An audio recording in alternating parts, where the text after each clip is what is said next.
just confirm that on YouTube real quick? Yep.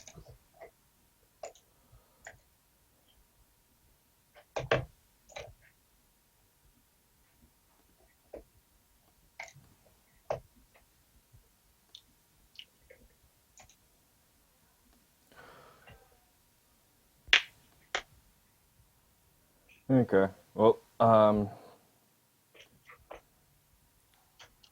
looks like everything should be good. So, all right. Let's talk. Let's do it up, man. Let's talk about the novels. So we've got Mars Journey here. What made you specifically pick Mars? Yeah, so there's a kind of a story. I've always been to motivation, personal motivation, personal development, and you take a logical step from personal to your family, to an organization, to a community, to global society, and you really start thinking about what are things that can move us forward, through evolution, as a species, as a global entity. And I think there are, very few things that can help that happen. So I think of Mars, getting to Mars as a collaborative effort, as a catalyzing moment that can actually spark growth in the human consciousness, the evolution of us. So we have, we talk about futurism and technology. We also need to have that spirit and that drive that goes hand in hand with that. So for me, Mars at a younger age always just represented that. So I've always been studying the science behind it and things of that nature, and I've always liked to write. So I said, hey, I'm gonna put time in about an hour a day into writing. I'm gonna put it into something that's fun for me to write, that's going to help me learn about getting more detail into the science behind what would take us to actually, what's the actual logistic behind it? What are the actual skills that need to develop? What are the actual policies that need to put into place? Let's put that into a book that, people can read it and say, hey, it actually makes sense, but then also the fun action and adventure. So it kind of hits a lot of check boxes for me about doing something that I love to do, also kind of teach at the same time. All right. So one of those things is definitely prevalent in your book, and something I wanted to hit on was the collaborative effort. It's depicted as it's requiring pretty much the entire international space-going community to be behind this. And it's not just the governmental entities, it's the private entities. And so you've got this entire community that's all coming together. Now, for actually going to Mars, do you foresee that level of collaboration as a necessity? I don't see it as a necessity if people can, like Elon Musk and SpaceX, they can galvanize a certain portion of the population. I think there is a way that you can gather enough momentum behind you. You know a lot about exponential growth curves and things of that nature.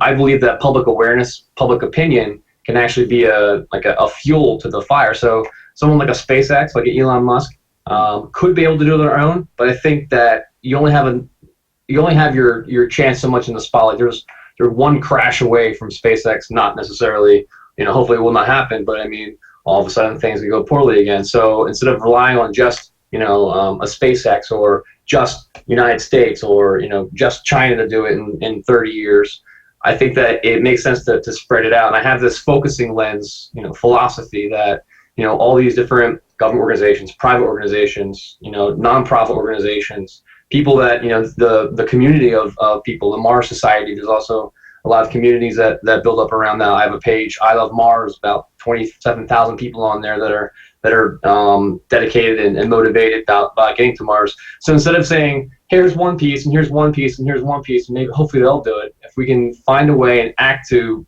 focus those in the same direction. Let's agree on this is the mission. Let's agree on this is the plan. And I also have a multiple Mars mission, it's called a Mars mission, like hybrid approach. So for instance, there are people that want to go to Mars and live there and stay. There's people that want to go to Mars and stay there for 2 years and come back. There's organizations that want to go to Mars and just, go around the orbit of Mars. Well, how about people that want to go in orbit can go in orbit. At the same time, people that want to go and stay for 2 years can go and stay for 2 years. And then at the same time, people that want to stay on Mars beyond that 2 years can do that. 3 different organizations, 3 separate missions, but they all pool their resources and their money together. They have a better chance of making that happen than just saying one person is going to do it on their own. Okay. So are you envisioning some form of global think tank that unites these Mars organizations? Yeah, I envision that, and actually am working on putting together kind of the infrastructure for that. There's a group out there now, head up by put together called Mars City Design. They had a contest recently, and Mm. the CEO, the founder, Vera Muliani. She's a brilliant woman. She's a designer. She's really good at planning, and she has this idea that a global contest that people will design a piece of technology that will exist in a Mars city in the future, and let's start developing that technology now that can also be utilized, for here on planet Earth, because it becomes a business proposition. Mm. We don't want to necessarily make it. If NASA goes to Mars, then it's taxpayer dollars. If SpaceX goes to Mars, the majority of it will be taxpayer dollars. If they're teaming up with NASA, it'll be taxpayer dollars that will be funding a lot of the, I guess, for the fuel and the equipment and things of that nature. And we will kind of want to do is start interjecting the business case philosophy. Well, yeah, it might take 10 years to get there, but if we develop technology now to make that happen, then you're the person that has the technology on Mars. I'm also, in that light of what Vera's doing, I've created only a few people are kind of helping me build it up now, but it's called Mars Now. Mars NOW. You saw Mars Now in the book. Well, this is actually, it's not that Mars Now. It's NOW stands for Neoneers Organized Worldwide. And Neoneer, it's like a pioneer, but it's like a new version of one. People that are interested in going to Mars, but they're too old to get there, or they want us to get there, but don't want to go themselves. Well, they have skills, they have resources, they have knowledge, they have passion, and by bringing those people together and allowing them to share their ideas, because you'll be on some forums, some Mars enthusiast forums, like people will know a lot more about. I mean, some of the ideas I have, I'll go and I'll bring it up in like different like Mars forums, and people are like, no, that's BS. That'll never work. There's some really smart people out there that might be discouraged that they can't be on the front line. Well, the whole idea of a neoneer is that in the world we live in, you don't have to be on that front line to still be an effective force and to help move things along. So it's kind of funny because Mars Now in the book, and then Mars Now, the organization now developing, they kind of developed, as well. I'm like, that's a good idea. And that's, one of also the fun things about writing a book that's near future based on, science and policy is like, as you're writing stuff, you're like, I'm going to actually make this happen. So, So, speaking of Mars Now in the book, yeah. was it meant to so heavily mirror Mars One? You know what? It really wasn't. It really wasn't. There's certainly parallels. And I'd say that there are a lot of influences out there. I mean, New Space Enterprises, heavily influenced, by SpaceX, but not entirely. Mars Now in the book, it's talking about it's a reality TV show, and it's about using that to garner. And it's what Mars One is doing is great, but they're tapping into what is almost like a basic premise of where if you're a futurist, you can kind of see patterns and where things are going, and where reality TV has come and where that's going. So if you look at Mars and you start looking at the business side of getting us to Mars, information is going to be the bread and butter of what keeps information and entertainment. So there's science. Well, the science breaks down to information that's coming from Mars. Is there life on Mars? What are the conditions on Mars? The entertainment factor is people that just want to watch, what's going on a different planet. And so I think Mars One tapped into that. That's why it was so successful and very popular. At least very popular, is because the idea made a lot of sense. But if you go back into the Mars trilogy, Red Mars, Green Mars, Blue Mars, and have you read those books or heard of those books? I've been meaning to get to them. Yeah, I'll be honest, I have not read them yet. But from what I hear, the basic premise is in Red Mars is the people that are going there first were part of a reality show program. Mm. Red Mars, Kim Stanley Robinson. But basically, so this whole idea of a reality show that helps get people to Mars or funds it, it's been around for a while. So Yeah. they're influenced, but it certainly wasn't my attempt to say this is Mars One, but in book form. Oh no, I especially appreciated some of the humor where essentially, without Brent, they were falling into a joke, essentially. prior to that, which is kind of the level that Mars One is being seen as right now. Is, oh, you guys had it going, great idea, but it's all falling. Yeah, yeah, and I think there's stuff going on behind the scenes there. I mean, it's they had a great idea. They have a great idea. I mean, Yeah. they're still functioning, they're still building, they're still growing. It's just that you need to, get a critical mass behind it. I think they lost some of that. I think they can regain it, but it's going to be a little difficult. I haven't analyzed them. I'm actually reached out to interview the Bas Lansdorp for an interview series that I do on Mars, that type of thing. So, I'll kind of talk to him about that if I ever get him to come and do the interview. So I think there's a lot going for him.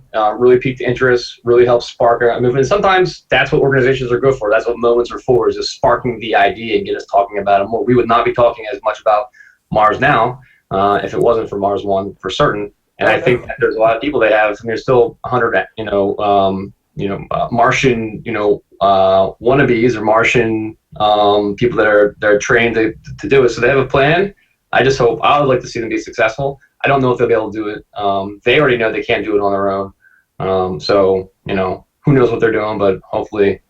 Yeah, I agree. No, I know I might see, especially with comparing the current situations, a little overcritical, but no, I'd love to see him succeed. Mars One idea is great, and actually, I wasn't heavily involved insofar as like space-based communities in my earlier teenage years, but it was actually an idea that I'd had at that point as well, was to utilize. I just left it as sensationalism in my head, but using sensationalist media to fund it, getting live interviews, whatever. I didn't quite have the concept to do reality TV, but, it really does make a lot of sense, because it is just so far removed from anything in the normal human experience is Mars, and people are going to want to understand that. Yeah, and I think what's one of the reasons I chose the Mars Journey series takes place about 15, 20 years in the future, from current, time now. And the reason I chose that time period is, I think Star Trek was such, obviously, it's well known, huge influence on society, on our views on space, but it's a few hundred years in the future. And so you can sit back and watch on TV and be like, oh, that's cool. I'm escaping. You're escaping hundreds of years in the future, and then it's over, and you're kind of back. I'm in my living room. I'm going to go to sleep or whatever. I'm going to go to a convention and pretend that I'm in the future. What's really great about The Martian by Andy Weir in the movie that came out, it's like the third mission or fourth mission to Mars. So we're getting closer, and a lot of people who saw that, there's a certain percentage of the population that really thought that this is based on a true story. It did it so well, but I think that's great. It's great because it's bringing it back hundreds of years in the future to 20 years in the future, 15 years in the future. And with Mars Journey covers like how do we actually get there. So it's like we're not actually not on the planet yet, but I think it's so exciting and interesting, and the drama and kind of the excitement about how we would actually get off planet. And some people take a look at the book and they're like, well, why are we on Mars yet? And I said, look, it's a journey. It's got journey in the title of the book. It's going to take time for us to make sure that we get everything in right, and who knows if everything's going to fall into the right, and we'll actually get there. But if you read the story, who really knows if it's going to happen or not? So I think that's really part of the excitement. And my intention is entertain first, because I'm writing this book because this book series because I'm starting to see things, TV shows now or movies, and I'm like, oh, it's not. So for me, I'm writing a book that I'm just like, I wouldn't want to put down, that I would want to read. So I'm kind of reading it, writing it for something that I would enjoy. Yeah. And then luckily, there are some other people like me that enjoy it as well. So did you like I'm going to put you on the spot. I put myself on the spot, actually. Do you enjoy the book, or what are your thoughts on the series? No, I've enjoyed each part of the series. The third one definitely had a lot more of the ominous undertones there, in this influenced by the Mobius Syndicate, which there's an interesting question I had. So, I'm familiar actually. So, outside of futurism, I'm actually a physicist by work and trade. Right. Um, and so very familiar with a lot of the arcane and obscure mathematics that not a lot of people are. And so, not that Mobius is all that obscure and arcane, but what was your reason for choosing Mobius Yeah. as the as the name for the syndicate? Oh yeah, because basically this is a storyline, the Mars Journey storyline, but there's also I have for the last I mean since I was a teenager I've been kind of building this massive story that takes place about there's another storyline called Scions of Gaia, and basically it's if you're familiar with the Gaia hypothesis that essentially that human beings are part of a living system that is Gaia.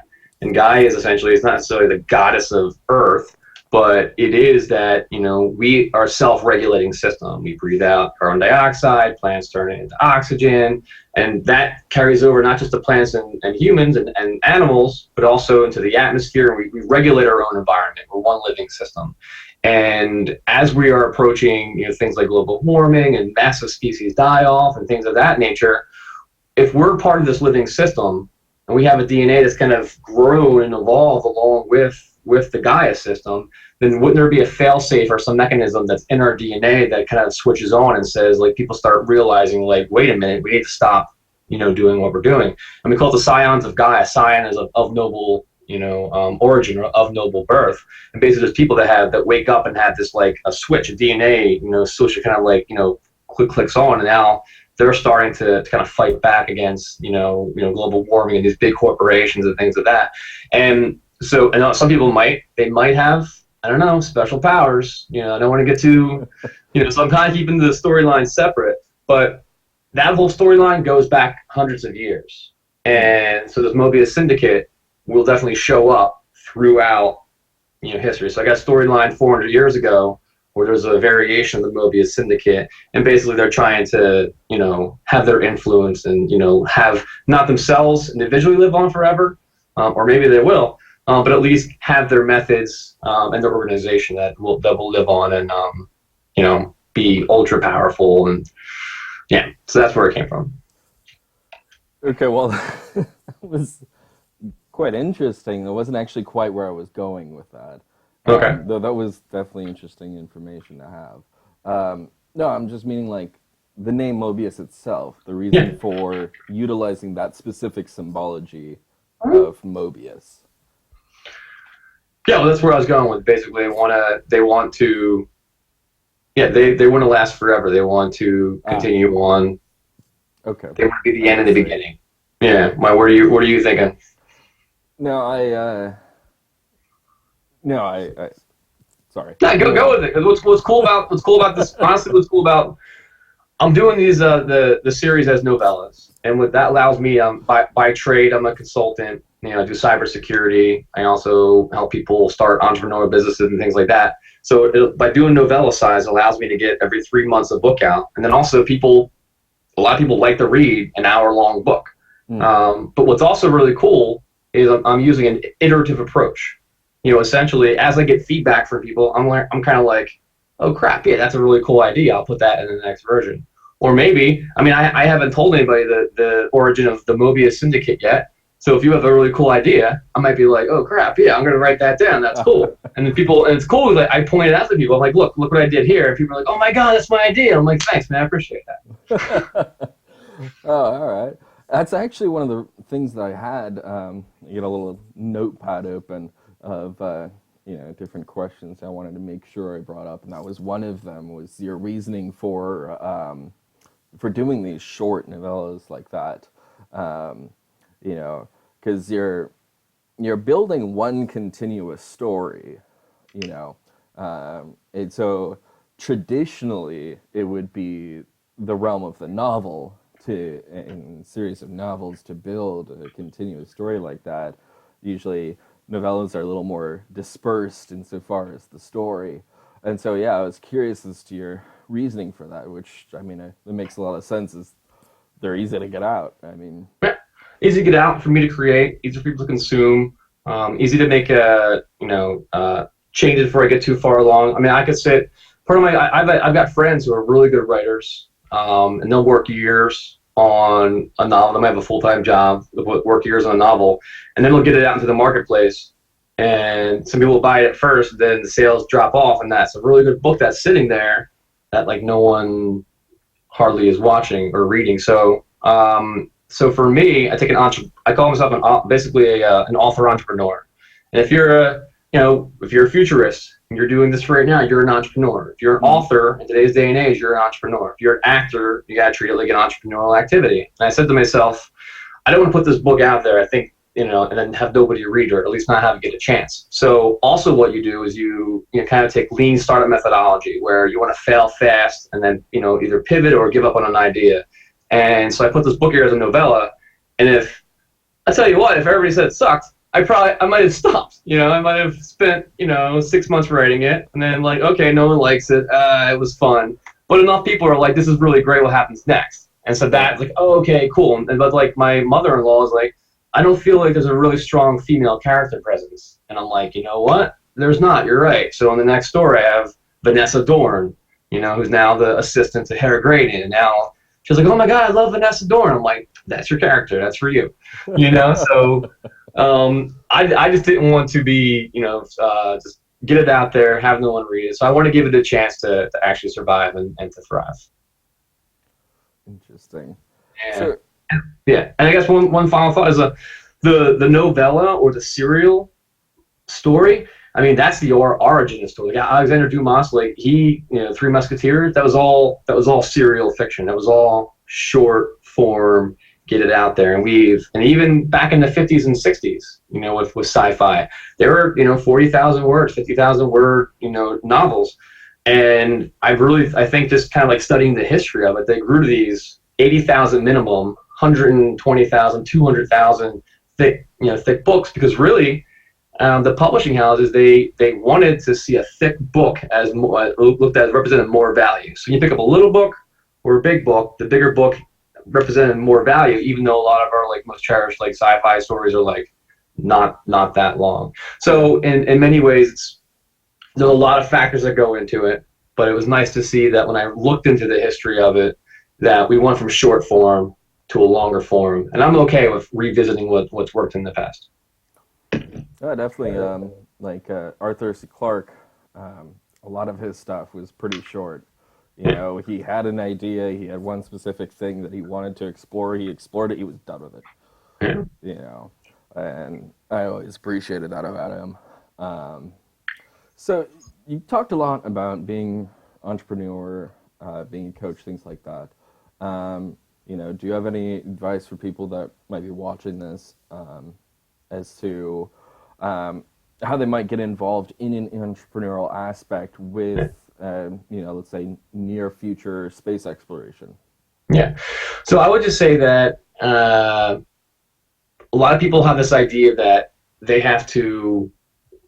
in a job that they might like, they might not like it, but they want to be doing something else. And I would just say, I tell them that, like, oh, you know what, I got to quit and just start this thing. Or it's too hard, I'm never going to quit, I'm just going to do that. And the whole idea, like, it's the adage of, leap and the net will appear. That's true, but we don't know what else is true? You can build that net and the net will be there. So it works both ways. So you don't have to quit your job to start doing something that interests you, that might be in space and futurism and science and technology, and a lot of like what you're doing right now, with getting out there, interviewing people, building up and networking. You can do that with very little percentage of your time. You could spend 4 or 5 hours a week. Yeah, you might have to stop watching 4 or 5 hours of TV. I know people have children, and children. I don't have children, and children take up time, obviously. Oh, yeah. But there are also some people who have children that carve out. These are my 15 minutes that I do in the morning that I'm going to write my blog. It might take me 4 days to write a blog post, but over the course of 6 months, now I have 24 blog posts that are out there, and it's that we talk about exponential growth curves. And the hockey stick where you're starting off and you're doubling, doubling and it grows up. If we know that we're starting off in a world that's inundated with information and opinions and blog posts and things of that nature, well, then take advantage of that curve. Just get it out there incrementally. And as you start getting followers and readers and viewers up the level, okay, now it's not 4 hours, now it's 8 hours. Increase. And now you're getting more, and you're building that momentum. Now it's 10 hours. Now you get to a point where you're spending maybe 15 hours a week, maybe working a 40-hour job. And you're saying, well, now I'm a year into this. I'm seeing that I'm getting some feedback. This is kind of my experiment. I'm liking this. And now I can look back in that last year and say, you know what? I want to continue on with this. Maybe what I'll do is start researching or talking to the boss about alternative work arrangements, things of that nature. So that'd be my biggest thing is you don't have to quit your job to start it. And I'd highly recommend that you literally just start in small chunks and build that up over time. Yeah, I think that's good advice. So let's talk about specific characters. Did you create yourself in your novels? My wife, I didn't think I did, but my wife said that almost every character has an aspect of my personality. She said that, I'll be reading a certain scene from, Brent Carlson, Hargenrader. She said that, she's like, that's you right there. I'm like, really? Like, oh crap. So I didn't consciously do it. Certainly I borrowed from my experience. So Brent Carlson, astronaut, former Army. I was in the Army. I wasn't, his military occupational specialty. I didn't have a sidearm, and I wasn't a combatives champion. But I used some of my, experience and information to build him up as that. And Hargenrader, you kind of see him as a, he's a leader of a mega corporation. His aims aren't exactly, true and just. But also he's got a history of overcoming, great odds. And I've had a history of having to overcome things when I was, younger. People have things in their life they overcome. And for me, for that character, I just said, well, what if I, instead of trying to take adversity and turn it into advantage and go off on a path of the right and help people, what if the same situations occurred and you said, you know what, in order for me to be strong, I have to overcome people. And so that's kind of where that character's arc came from. So I would say there's not one of me in there that's me, but he's, maybe Brent. I mean, I guess maybe Brent might be the closest one, but obviously he's way smarter. He's a freaking astronaut. He's got a mind of a supercomputer. It would just be me, but 10 times better. I think Andy Weir said something similar about Mark Watney from the Martian. He's like, yeah, Mark Watney essentially is me on the page, but really 10 times smarter and 10 times funnier or something like that. So.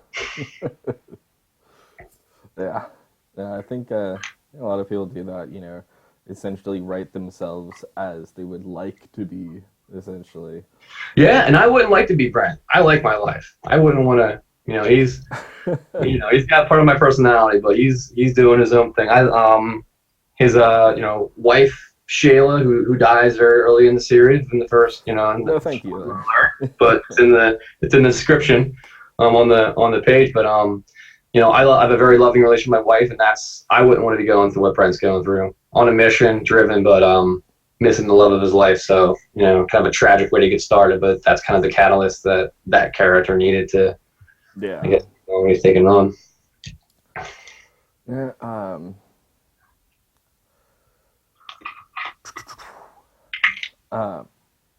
So let's talk about the space exploration.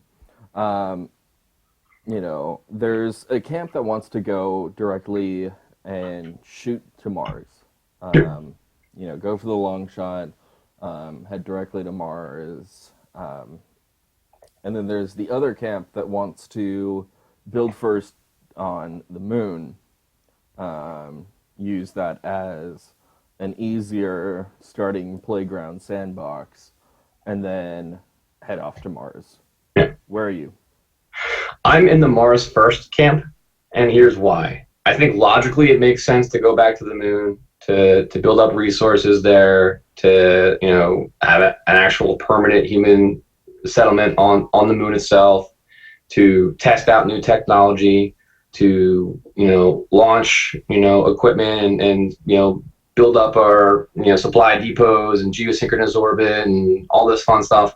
But what that does is just Now that's your project. That's your 10, 20, 30-year project. My concern and my drive, I said I'm a cybersecurity, I'm a cybersecurity strategist. Risk management is basically a huge portion of what I do. So you basically evaluate, risks and then say, how critical are they? What are the impacts? What are the mitigations? We are, and it's no joke, I mean, we say we can spot in all these near-Earth objects, but we're just one massive asteroid strike away from something really massively bad happening to us. We're one dirty bomb, away from all of our resources pulled from space to pulled into war. And I think that while we have the window of opportunity to, get to Mars and put our efforts into getting us to Mars, that we need to take that opportunity. Dr. Zubrin, I saw, watching him at the Mars Society, the Mars convention, and we basically had a debate that he talked about this, and he said you only get to spotlight the stage for so long. You never know when that spotlight's going to be pulled off and you're off the stage. So that's why I think we have the technology. I think the technology is almost there. I think that we're very close to closing the gap for the rest of it. I think we can pull together and make it happen. And logically, Moon first makes sense, but from a risk management perspective and just the fact that the window might not be there, let's make it happen while we have the opportunity. Okay. What other industries do you see cropping up? So right now, obviously the main industry that we've got, SpaceX is and the like, bringing stuff to the ISS, that's relatively small fish. It's a great first step, obviously. It had to be done first. There was no jumping over that step. But, we've got plenty of ideas insofar as what we're going to handle for industry next. What do you see? Yeah, so definitely, I actually just interviewed Adam Clark from Tangible Solutions, 3D printing, and his company. They do 3D printing, custom 3D printing of a metal alloy for different type of medical implants and things of that nature. It's a small portion of what he does, but so I've researched a lot in 3D printing. Obviously, it's pretty prevalent out there. A company made in space, they have a 3D printer that's on the International Space Station. But I think 3D printing is gonna basically make end or break or be just a pivotal technology that helps get us to Mars and also live on Mars. And one of the ideas for constructing colonies or constructing buildings is to send equipment, every 2 years. There's a window to get to Mars, essentially, to launch for the lowest amount of space. Obviously, with newer technology or more advanced rocketry, we can get there faster. But for now, it's every 2 years. And foreseeable future is every 2 years. And what you would then do is, let's say you want to build up a colony to support 100 people. You could send 6 years in advance 3D printers, autonomous, construction droids, things of that nature. They land. They actually can use the regolith and they know what's in the soil to make essentially buildings, structures, bricks. They got huge 3D printers that are printing houses, that are printing roadways, things of that nature. So you would set up the infrastructure every 2 years to start self-replicating, and then also creating and constructing, the actual structures that we live in. So 3D printing is huge. I don't know did you finish reading book 3? Yeah. Okay, I don't want to give too much away, but in that last, I won't even say it, but I don't know it's pretty out there and blatant in the epilogue, what's going on. So it takes a positive idea of, sending things out there, self-replicating, building them up. And it was, I got to kind of cut back to the series a bit, like writing suspense, writing a thriller and action in a sci-fi context. A lot of times you got to come up with like worst case scenarios and then make those scenarios happen. And then obviously we don't want those worst case scenarios in a real life mission. So that for me was like one of the things is like, I don't want to paint the pictures of these things that are going wrong and say, because there's so much, we obviously want to lower risk as much as possible. And, the safer the flight and safer the trek and the least chance we have of, robots rising up against us, the better. So there's a kind of a moral kind of struggle in my head. But 3D printing, first off and foremost, there's going to be an advance in drilling technology. I interviewed the co-founder of Mars Foundation, Name escapes me. I apologize for that. But he has his company that he's working with has a plasma, drilling device, and it's literally it's a circle like this big, and it's on a drill, and it's got this electric impulse thing behind it, and it just a charge of electricity, and it'll cut down, half an inch into solid rock. And so I'm like, show me that. And he showed me this little disc of how this thing just cuts, and the way the electricity field goes, it goes down the center, spreads out to the side, and the electricity literally just severs the rock, and then it pulls up piece by piece by piece. So really cool things like that will be developed that are, the lightweight batteries for that. And then that kind of says, well, if we're developing that to, be on Mars, then we got asteroid mining.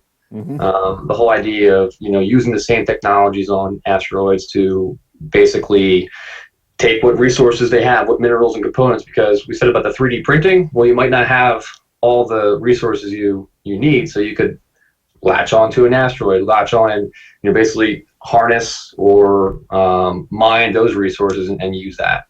And then,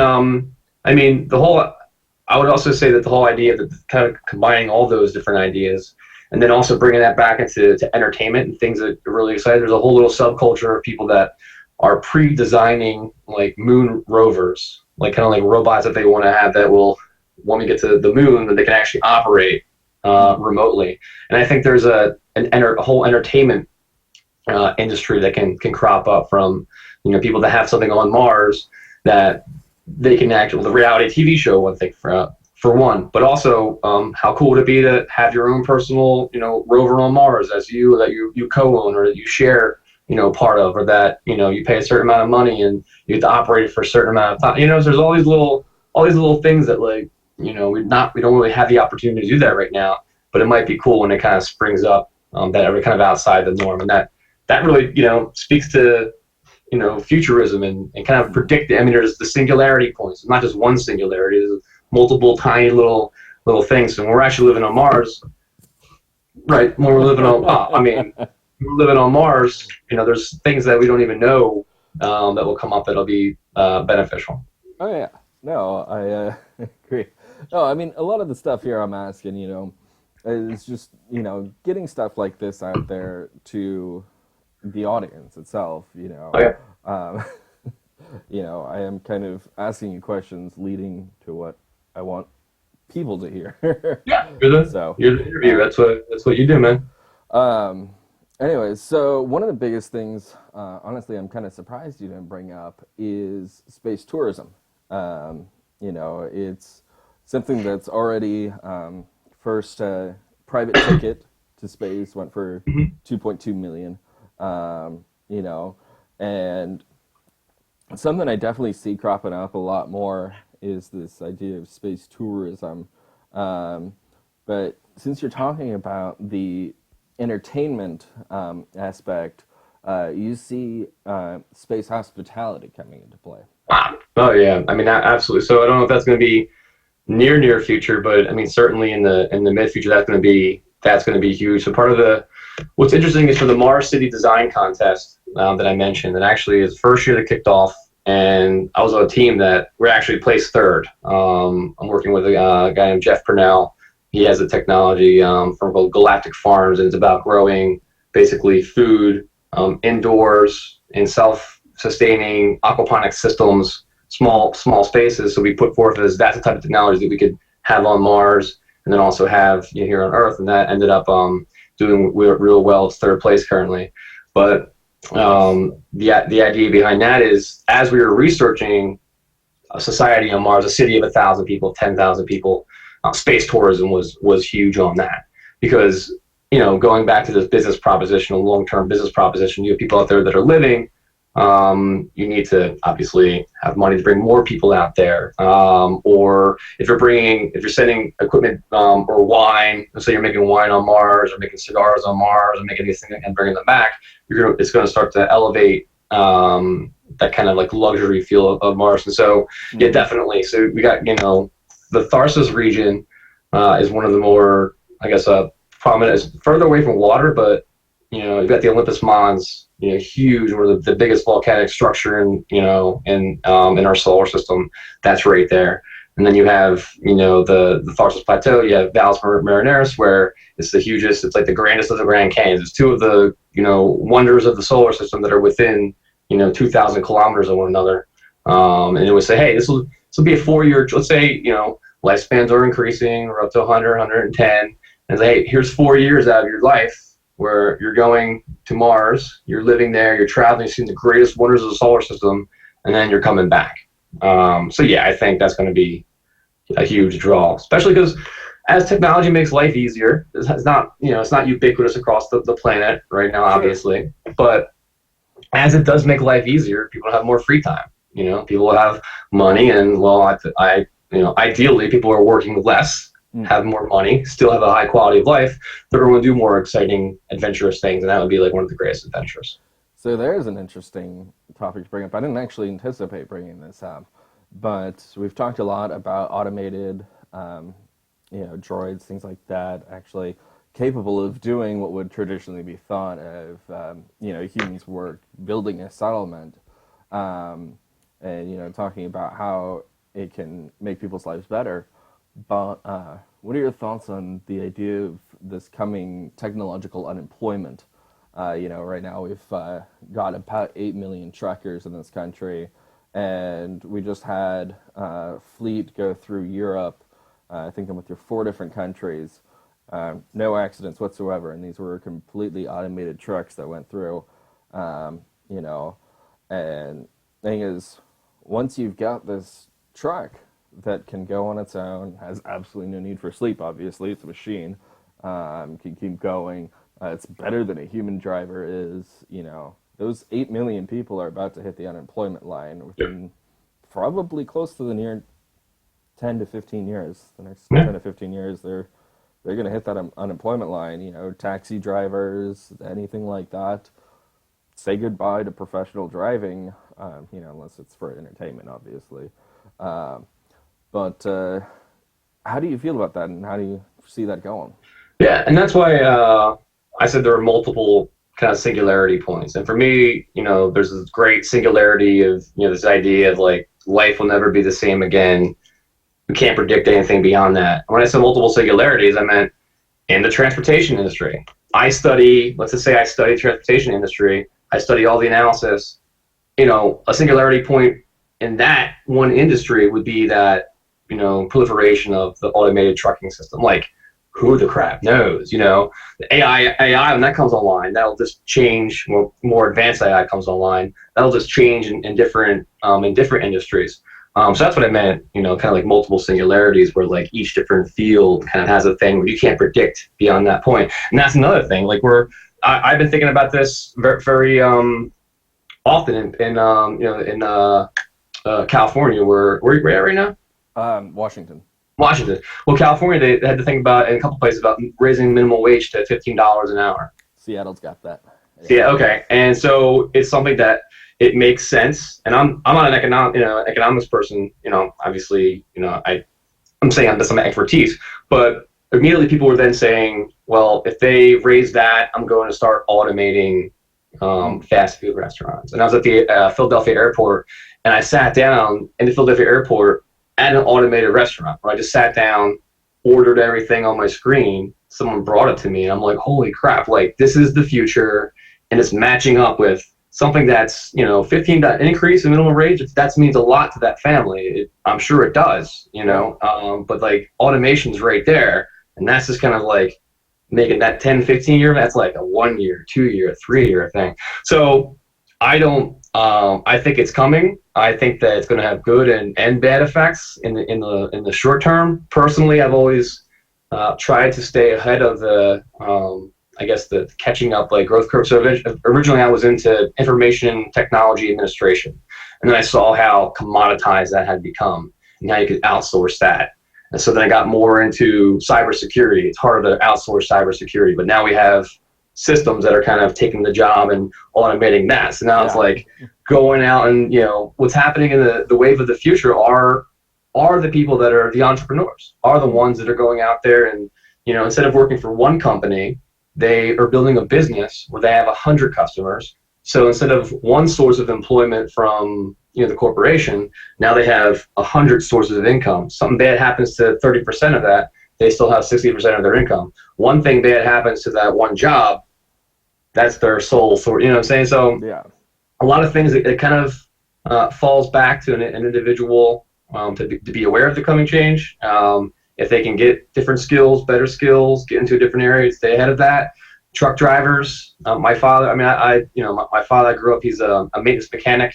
Worked in an oil refinery. He's now a maintenance mechanic supervisor. We had a construction company growing up, so I was kind of just automated labor Yeah. as a teenager. Cutting down trees and things. So learned how to work with your hands. And then now you move into this. Well, now we have machines that can build your fences and your houses. But then someone was telling me yesterday, a friend of mine who was reviewing, kind of reading through my book. She said that her father told her how to do this wood project, and now he told her in 10 minutes, the succinct. She trusted him. She believed what he was saying. She didn't spend 5 hours looking up on the internet and not trusting the internet. And so there's this gap of what's this inherent expertise, craftsmanship, and trade. There's a technology gap of relying on the internet, automation to take care of that, and there's people that are kind of rebelling against that. The whole maker, community, the whole do-it-yourselfers, the whole preppers and things of that. So there's just splits, and it's different. They're going off in different directions. So you could, honestly, if you just map all that out, it'd probably be this huge, beautiful piece of modern art. So I didn't really answer the question. I'm just saying I'm aware. So many different things going on. I know. It's difficult to keep up and keep track of all of it, even for someone that's actively pursuing this. But the automation, it's this double-edged sword, though. You get things that are more processes. And last time, that we really hit this point where so many jobs fell was when we really started outsourcing the low labor, factory jobs, things like that. We had this infrastructure of things that we needed to do, where things got, the standard job, instead of being manufacturing, is the office job now. It's something having to do with processing information, no matter how menial that may be. But there was this safety net for people to fall into. Was I can retool as an office worker. And unfortunately, that's also one of the things that's heavily, even without the full automation, with just better software, you can make one person as effective as 10 people used to be, insofar as handling data input, output. And one of the things that seems like it's coming is there isn't that place to go. There isn't that new sector of jobs, because there's new sectors of productivity cropping up all over, but so much of that is already so heavily automated, so heavily handled by computer code, things like that. And so, one of the things that's floated a lot in futurist communities, sure you've heard of it yourself, universal basic income, essentially saying that, the country's got a base productivity, we're all here, everyone deserves this basic minimum of it. Now, how do you feel on that? Yeah, and that's actually, it's funny because it's almost, what I was saying is, I was thinking as you were talking is basically what's almost needed is, to plan. If we let it naturally evolve, there's going to be a lot of pain, a lot of people losing jobs. There really is going to be robot wars where people, they're protesting, these robots, coming, automation, they're called robot wars, essentially. It's like science fiction really coming to life. Yeah.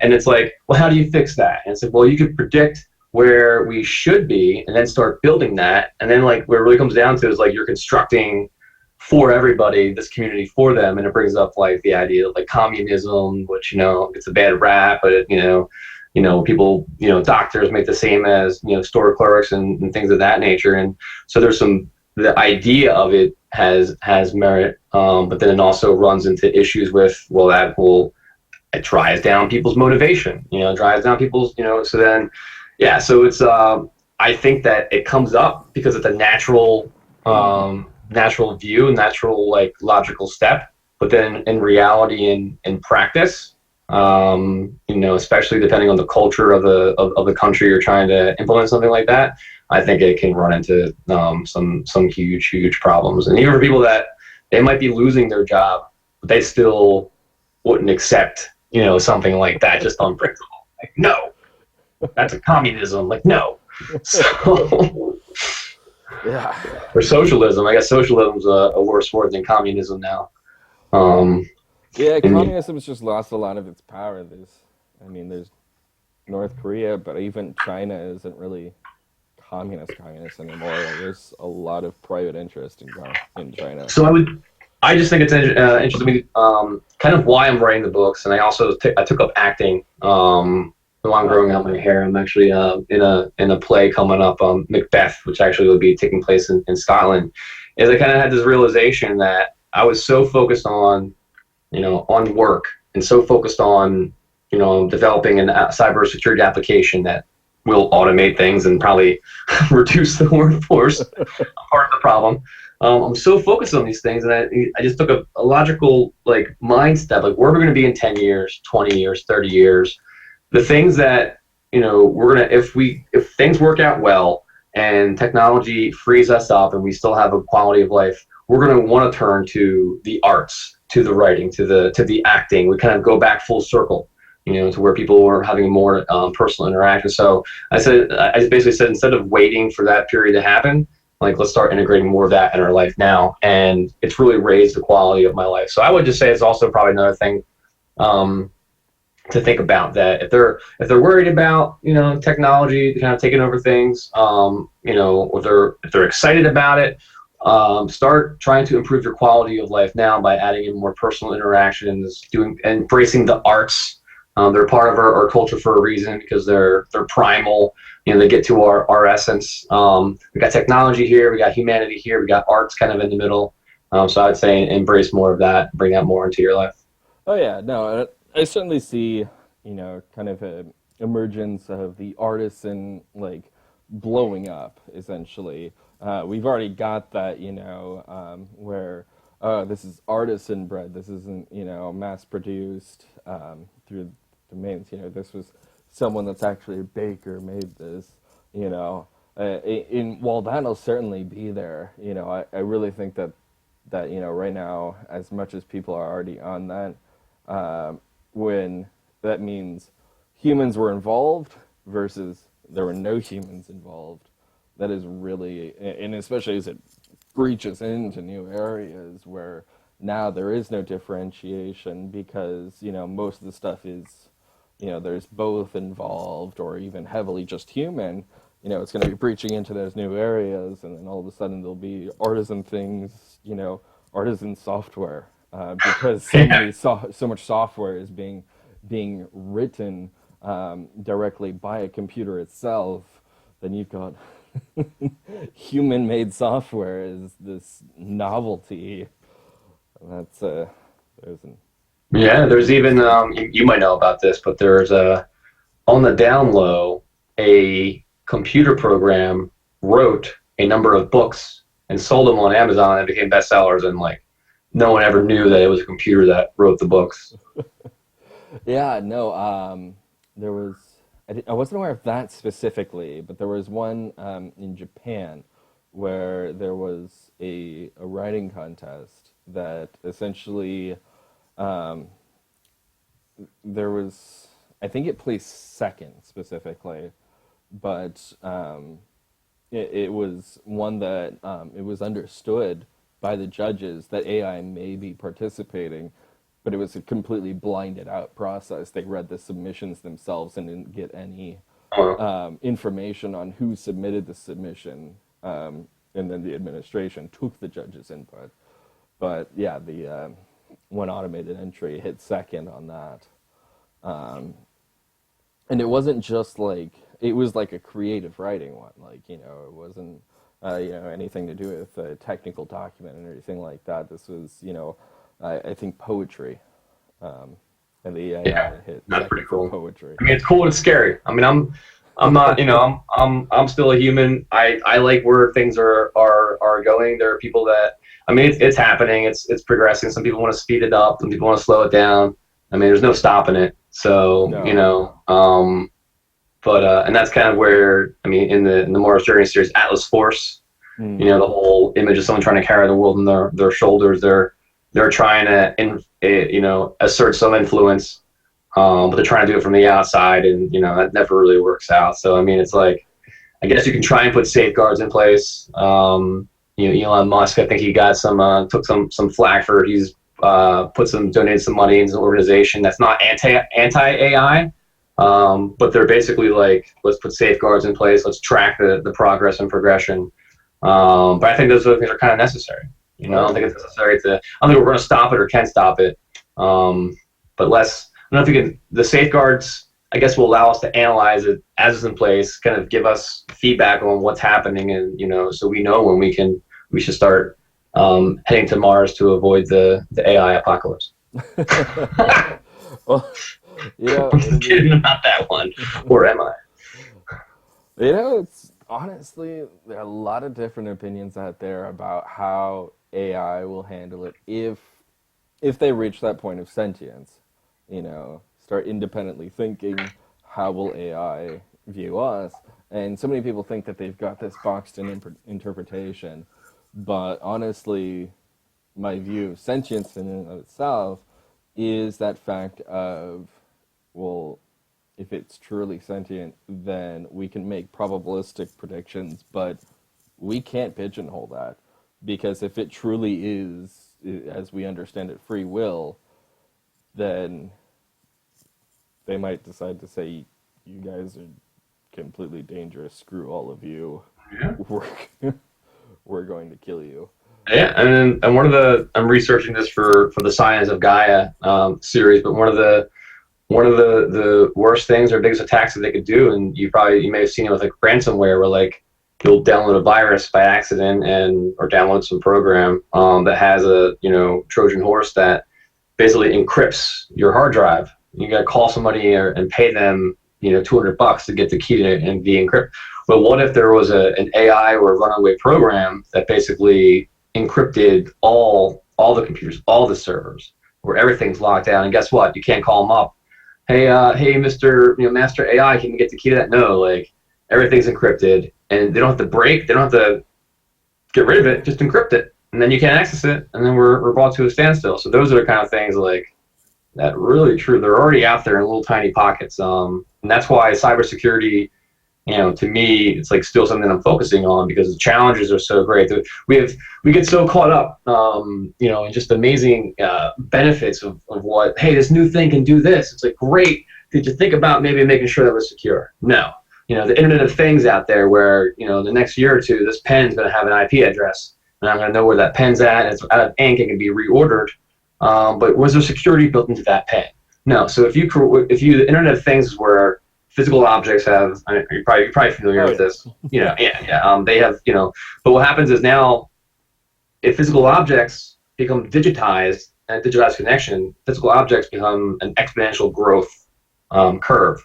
And if there's no security built into that, then the cybersecurity ramifications are on an exponential growth curve. And if you get far enough along in that growth curve without stopping it, and somebody basically attacks a vulnerability, then the whole system can be brought down. So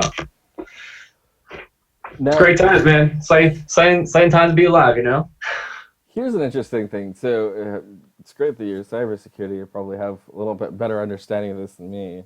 But new things where air gapping computers can't always actually protect them. And especially at least on a read status, where you can essentially detect the heat and the EM waves that are coming off of a processor and get a physical model of what that processor is actually processing, even if it's not connected to any kind of network. Yeah, you can certainly 100% air gap insulate. We got the term tempest protection, which we use in the Department of Defense. It's basically technology that we have in place that we can make sure that can. But the biggest critical factor is at some point a human being has to interact with that. If it's going to be used. If it's going to be used, it's going to be updated. Unless it's just computers that are talking to themselves in a room somewhere. And the number one, biggest attack vector is human beings.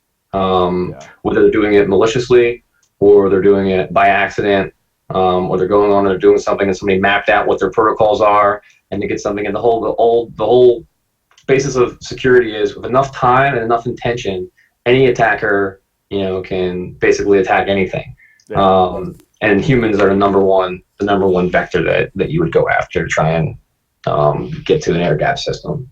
Oh yeah, there was there's a web series lately where they were dropping the USBs in infected USBs in a parking lot near a prison they wanted to get in, and actually researchers caught onto that. They're like, would that work? And so there are these guys, I think, I forget which school that they were with. There was some university these researchers were with, and they didn't actually, do anything harmful to the USBs, but they put something on there that would track what someone did with the USB. Yeah. And they dispersed them through a parking lot at the school, and they figured out about 48% of people picked them up and plugged them in.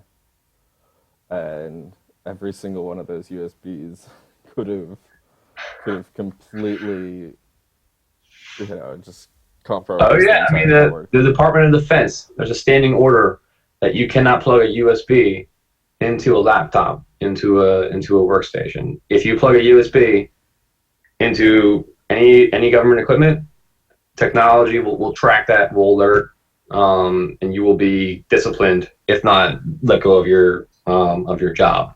And that's because they're privy to those studies, and those type of things happen. And they've got it makes almost no sense. You're thinking like, why can't I just plug? This has been around for 30 years now or 20 years now,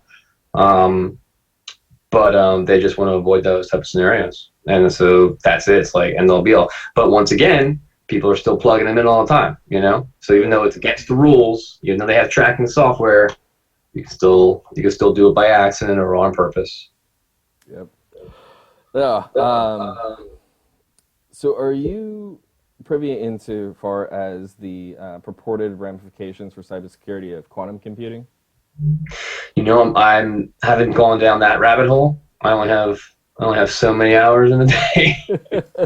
Feel you there. But I mean, no. Obviously, quantum computing it's better at certain things than binary. And quantum computing hasn't developed far enough, fast enough yet to really have an impact. But then the whole idea is that instead of running what's called a rainbow table, which is basically a list of all matching the passwords and what they're salted, and they're basically kind of encrypted. And rainbow list table has, if you were to run this against that server, eventually it would find a type of password that matches up. So it's a way of getting access to the computer. A quantum computer, basically, theoretically, instead of brute force attacking all those, one at a time, it could brute force attack them in a quantum way. And instead of spending 2 years, it could do it in like 1 month. So I mean, I actually meant on the defensive side, on the security side itself. Yeah. Because one of the things is the idea that a networked connection could essentially become an entangled pair of atoms where there is nothing physical connecting these things. There is a one-to-one connection between these two quantum computers, and there is no Wi-Fi signal, there is no landline that you can tap into to listen in on that cross connection. Send me a link on that, or send me your thoughts. Sure. It's probably going in the book. No, it's there's a lot of interesting stuff, and like you were saying, we haven't hit that. But saying earlier that being physics researcher, And quantum computing is outside of my area in physics, but it's something that's, I'm pretty heavily interested in. But there are so many things because quantum physics is so weird. Um, you know, the you try to talk about quantum physics with most people, and it's a matter of minutes before their hands go up. I can't do that. Uh, Talking where you got three objects in two boxes, but no two objects are in the same box, kind of thing. You go, well, that's just not logically possible. Well, you tell that to the tell that to the particles, Yeah. because they're doing it. Uh, uh, You tell but them, see what they say. um, yeah, I mean that covered most of the stuff that I had down there. Is there anything that you're wanting to say on your books or anything like that? Yeah, I mean, I think we covered a lot. I would just say if you're, Mars Journey, call to action, it's sci-fi, and it's suspense, it's action packed. If you're interested in any of that, it's available on Amazon. They're relatively they're $2.99. Or if you have essentially the Kindle Direct, it's like free. You can just get it and check it out. Try the first one, see if you like it, and keep going. And that's it. I mean, if that's the kind of stuff you like and enjoy, then do it up. On an entrepreneurial question, how are those doing for you? They're doing well. They are an experiment. So one of the things that I did is I mentioned the I Love Mars community. I started a Facebook page for Mars enthusiasts, Mars habitation migration enthusiasts, and I started that prior to launching the books. And as it grew with the community, I got feedback on the books from the community. So when I launched, instead of just launching it in a vacuum, I said, "Hey, I'm launching this book to a community," who then supported it. So right off the bat, I had a community of people there that wanted to review it. What I'm finding with the novellas is that I just got my third one out now, and I have a short story on Hargenrader. I find that now that there's three, it opens up the avenue to start start doing advertisement and driving to that first one. Because now, let's say it cost me $3 to get one person to buy a $3 book at 66% royalty. I just lost, a dollar. But now if, a certain percentage, let's say 50% go on to that next book and they buy that at 60, I just made a dollar profit. And then 50% go on to that third book. So now what's happening is with enough out there, that $3 to acquire that one customer can now turn into a $4 profit. So on the entrepreneurial level, having the more books is going to be beneficial. So now as I get the fourth and the fifth and the sixth, my intention is to get 12 novellas out there. And then now, as long as they're exciting and people keep liking them and keep reading them, people will run through the whole cycle. And then also what I'll do is I give away tons of free books every few weeks. Because I'm in the Kindle Direct publishing program, which means I just pretty much only publish through Amazon. They allow me to offer the book for 5 days for free every 3 months. So now I love giving out free books. Hey, this is free for it's free for this week. People go in, like, oh crap, this is really great, and they keep on reading. If you have more books, you can do that with more books. I think it's basically gonna keep raising and raising. Right on. Yeah, and then the idea is every 4 books or so. It's almost the size of a novel, 80,000 words, 90,000 words. I'll then start shopping that around to publishers. Even I kind of like the idea of being an independent self-publisher, just because of the creative control. But also, I like the idea of getting the book out there to a wider audience. So, yeah, I think that's an interesting idea, because then you're presenting them an accumulated work of proven work. Yeah. This is already sold this much. On this Absolutely. platform, you're combining all of that and then putting it in print form. It already has a justification for itself. Yeah, and that way and I don't like the idea of going to people and going to getting an agent and then going to like all these do you like my book? Is my book any good? It's like, hey, no, this book's already good. Do you want to get in on this? I think that's a great idea. I actually have some questions for you that I'd like to actually ask after the interview. Absolutely. If you're up for that. Yeah. But yeah, I think this will pretty much end it. Any last statements? No, man, this was great. I really appreciate having me on. All right, man. Have a good one. All right, you too.